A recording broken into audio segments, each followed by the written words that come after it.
Assalamualaikum warahmatullahi wabarakatuh. Perkenalkan kami dari kelompok 3 Broadband Optical Network. Sebelumnya perkenalkan nama saya Afan Jeki Purwantau. Saya Rizka Kamala Ayu. Saya Ulima Fatanah Remelko. Saya Dila Wandani Putri. Dan saya Fitarian Diarni.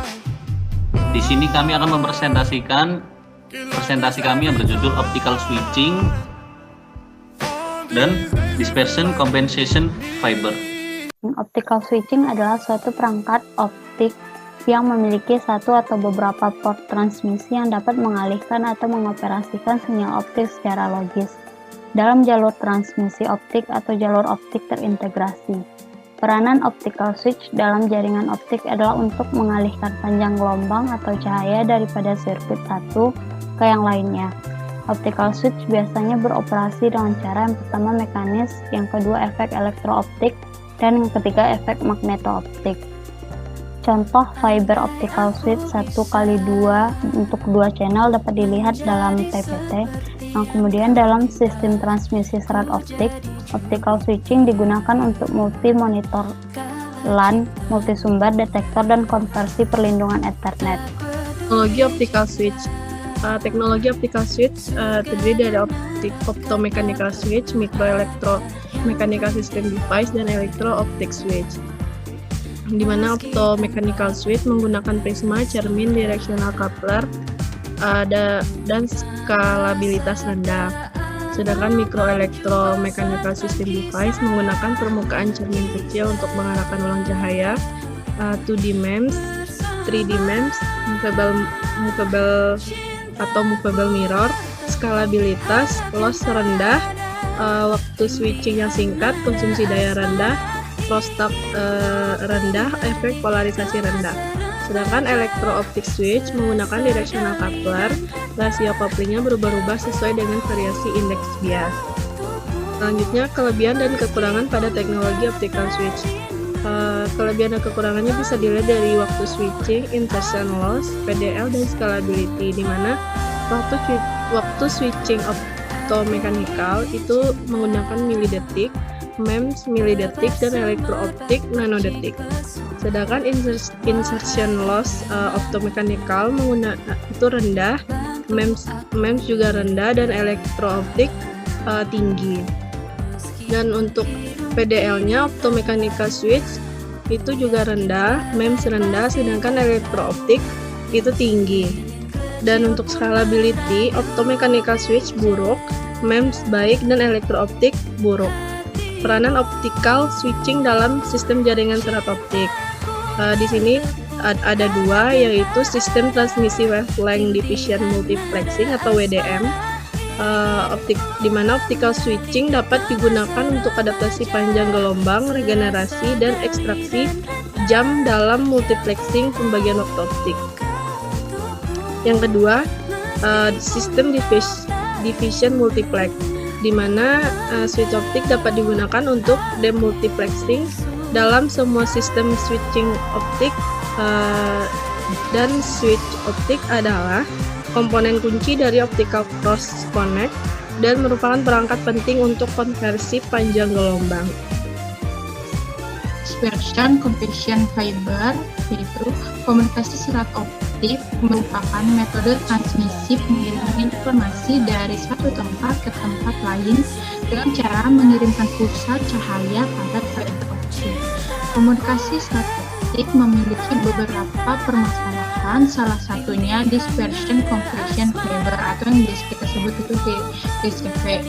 Dispersion compression fiber adalah salah satu jenis kompensator yang digunakan untuk menangani masalah dispersi selain chipper fiber, break grating atau yang bisa disebut FPG, atau electronic dispersion compression fiber dalam rangka mencapai sistem yang lebih baik. Nah, di bawah ini adalah contoh dari dispersion compression fiber dari transmisi sampai rectifier. Selanjutnya ada dispersion kategori. Nah, dispersion kategori ini ada yang namanya penyebaran modal, penyebaran pulsa disebabkan oleh waktu tunda. Nah, di bawah ini adalah contoh dari penyebaran modenya itu sendiri atau penyebaran pulsa. Selanjutnya, di sini ada dispersi kromatik, yaitu penyebaran pulsa yang disebabkan oleh panjang gelombang cahaya yang berbeda merambat dengan kecepatan yang berbeda, di mana ada dua, yaitu ketergantungan dispersi material panjang gelombang pada indeks pembiasan kaca. Yang kedua yaitu dispersi pandu gelombang karena struktur fisik pandu gelombang. Nah, di bawah ini adalah contoh dari dispersi kromatik. Dan yang terakhir yaitu ada dispersi mode polarisasi, di mana dispersi terjadi karena divergence. Nah, di samping di pojok kanan bawah yaitu adalah contoh dari polarisasi diversion. Samping fiber, yang kedua fiber degrading, yang ketiga ada electronic dispersion compression, yang keempat ada digital filters, yang kelima adalah optical phase conjugation techniques. Nah, kemudian terdapat peranan dari dispersion compensating fiber atau DCF. DCF ini sendiri adalah salah satu jenis kompensator yang digunakan untuk menangani masalah dispersi dalam rangka untuk mencapai sistem yang lebih baik. DCF sendiri merupakan kompensator yang memiliki karakteristik lebih bagus, diantaranya lebih stabil, tidak mudah terpengaruh oleh suhu, dan memiliki bandwidth yang lebar. Nah, itu tadi merupakan peranan yang terdapat pada DCF atau Dispersion Compensating Fiber.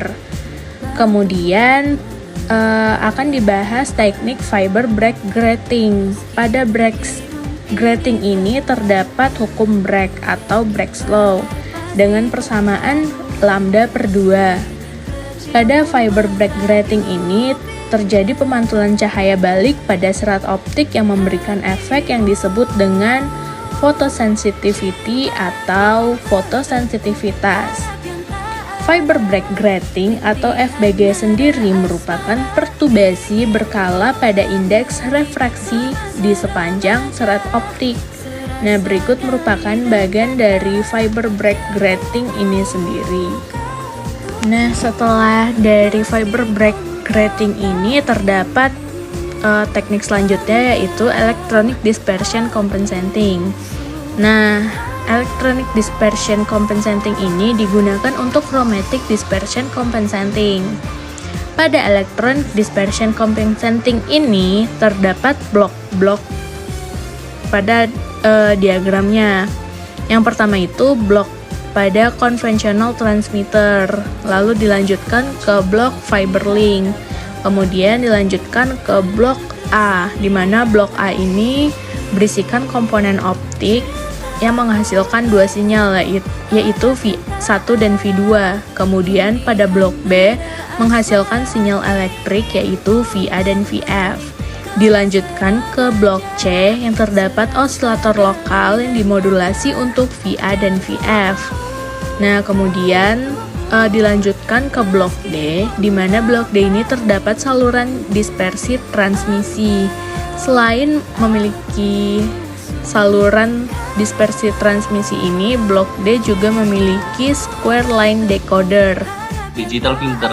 Yang pertama, filter yang digunakan adalah all pass filter atau APF.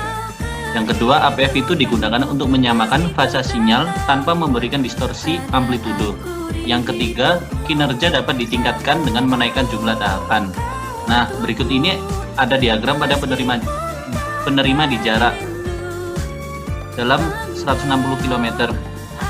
Yang pertama, kita input data, kedua optical source, kemudian nanti akan diproses dan akan menuju ke OAPF, equalizer, kemudian menuju fotodetektor, dan yang terakhir kita menuju low pass filter. Optical phase conjugation technique. Yang pertama merupakan chromatic dispersion compensation pada fiber jenis single mode. Yang kedua terdiri dari transmitter, fiber, fase konjugator. Yang ketiga, data stream mencapai 10 GB per second dan dispersi mencapai 16 fps per nm per kilometer. Nah, berikut ini ada diagram dari optical phase conjugation teknik yang dimulai dari laser diode dan berakhiran pada probe.